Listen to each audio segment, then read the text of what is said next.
Hey everybody, my name is David Wilkerson, and this is Surplus Funds 101. Today, I'm going to be telling you guys a lot of really juicy information. I'm going to be going over my most recent state funds deal. I'm going to be breaking it down. I'm also going to tell you guys exactly how I protected myself and got this claimant to actually pay me. I had to do some back and forth. I thought I was actually going to have to file a lien against this property, but I ended up not having to. And so I'm going to go over all those in detail here in a minute. But with that being said, I just wanted to say thank you for all the people who have liked the videos, subscribed to the channel, or made a PayPal donation. Those are starting to stack up, and I almost have enough stacked to where I can pay for 1 hour of flight time. So that's really, really cool. And you guys, as I've said, I don't do this to make money or anything like that. The biggest thank you guys can do are just going ape shit on hitting that like button, putting comments down below and things like that, because that really helps out with the YouTube algorithm. But with that being said, you guys, here is the breakdown. Okay, this was an account where the claimant was owed $34,170. This was in Wisconsin. This was a state funds deal. So here's the breakdown and how it all went. Okay, so it was a state funds account in Wisconsin. The total the claimant was owed was $34,170. So my profit on this deal came out to be $68.34. Okay. This lead was generated from Call Tools. And so in Wisconsin, they sent me a DVD, not a DVD, a CD. I uploaded that, got that skip trace, took all that data, put that into Call Tools. That's my auto dialer that I use. And that's how I made my outbound phone calls. On a little side note, this was one of my very first lists.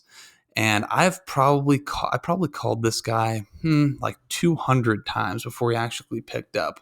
So all you guys that have data and lists and stuff like that that you think are garbage, give it another call. You never know, because a lot of these people too, they're kind of flaky, and they know you're calling, but sometimes you got to call them 50, 100, 200, 500 times before they actually don't just look at their cell phone when you're calling them, actually pick up.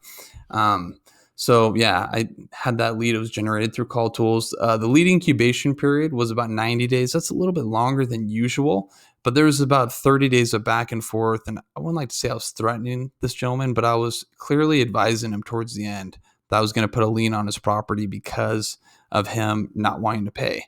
As far as the contacts go, you guys, there was probably 100+ contacts.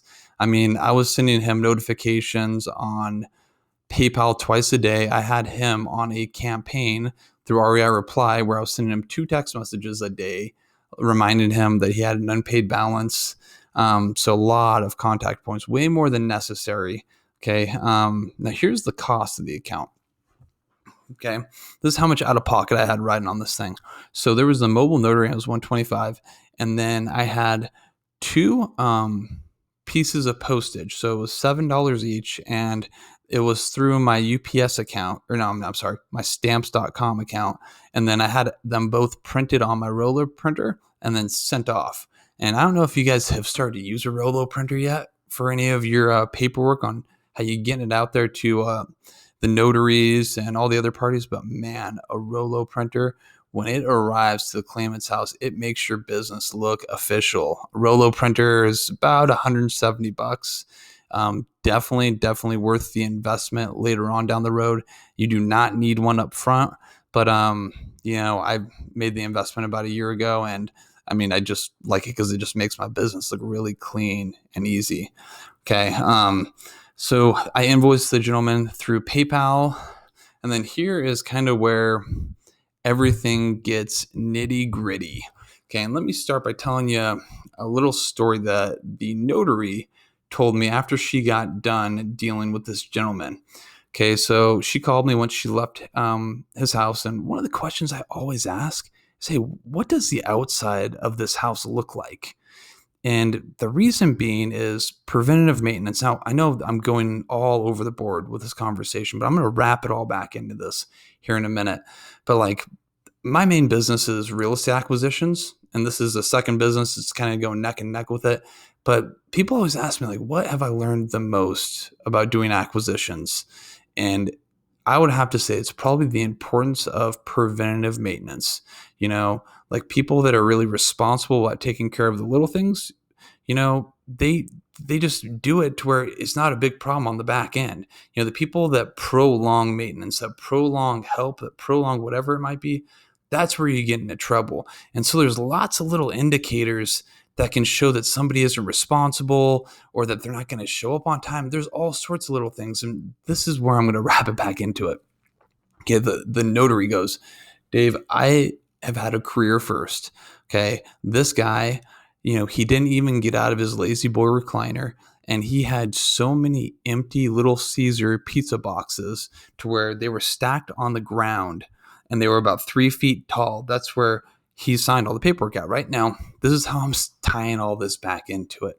Okay, if you had, I don't know how many, there had to have been 15 or 20 of those pizza boxes, right? I would assume that you probably ate one of those pizzas every single day and that you just let the stack get bigger and bigger and bigger. I didn't ask the notary how the rest of the home looked, but I'm assuming it was probably the exact same, pretty damn close, right? So, like, if you've been that irresponsible about throwing away pizza boxes and you have 15 or 20 of them, I mean, lazy boy recliners, those armrests are like 2 or 3 feet tall. I mean, those hot and ready pizza boxes are like a half an inch. How I don't know the math on that, but like that's a lot. And so what it makes me think about is like the preventative maintenance when it comes to this industry and a lot of other ones. And for instance, like here in the state of Wisconsin where this account was collected at, and just about every other one, we have to wait 2 years to collect on an account. If somebody has been that irresponsible to where they haven't gone and collected funds for 2 years, are you really going to give them the benefit of the doubt that they're going to be responsible enough to get all the adequate paperwork and everything back to you that you need in order to get everything done? And so, like, I'm not trying to put a bad light on this, but you just got to start looking at things for what they are. And I should have known this is a red flag, but when that lady said, oh yeah, this guy signed the contract on a box of an empty box of Little Caesar's pizza while he was sitting in his lazy boy recliner. He didn't even get up.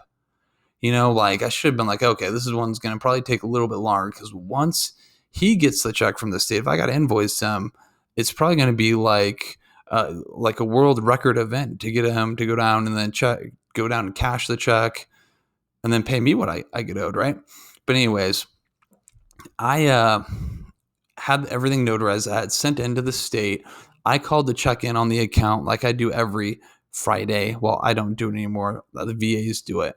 But what I have them do is just check on all the accounts that we have pending, see if there's any red flags and how we can eliminate all those things and iron them out so we can get paid, right? And so in Wisconsin, the lady told me that she had sent the claimant the payday, right? And so I knew that he had the paycheck, and once he got paid, that's when he stopped answering my phone calls, oddly enough.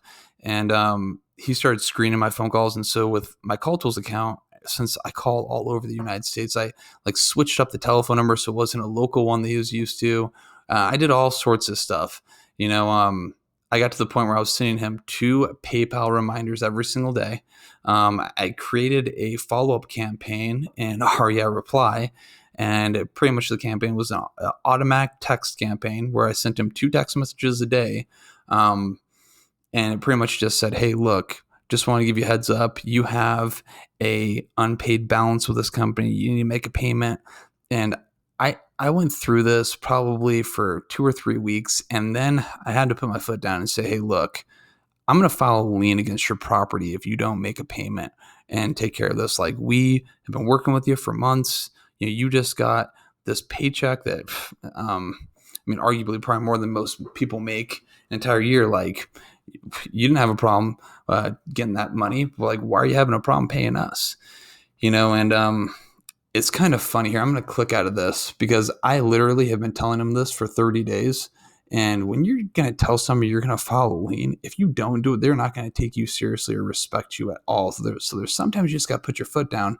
But let's escape this thing real quick. I'm not even kidding you. On my daily task, if I was to show you what was going on, it was going to be to fill this out and send it to them and start the process. So I didn't have to do that. And I ended up getting paid last night at midnight. You guys see the screenshot on the thumbnail, the video here. But you guys, I mean, with that being said, this is just my most recent video breakdown. I wanted to tell you guys all the lowdown details and kind of let you know what to expect. Because, I mean, once you guys start doing a bunch of deals, not all of them are going to be pleasant and nice. There's going to be a certain percentage of them where the people are a little bit of a pain in the ass to work with or whatever it might be. And that's just something you're going to have to deal with. So expect it. But you guys, with that being said, if you like the video, like it, subscribe to it, drop a comment below, help out with the YouTube algorithm. And if you really liked it, man, leave a PayPal donation. That really means a lot to me because that funds my aviation hobby. But other than that, you guys, hope you got this and you're inspired a little bit for your next deal. But other than that, you guys, take care and have a great weekend. Bye-bye.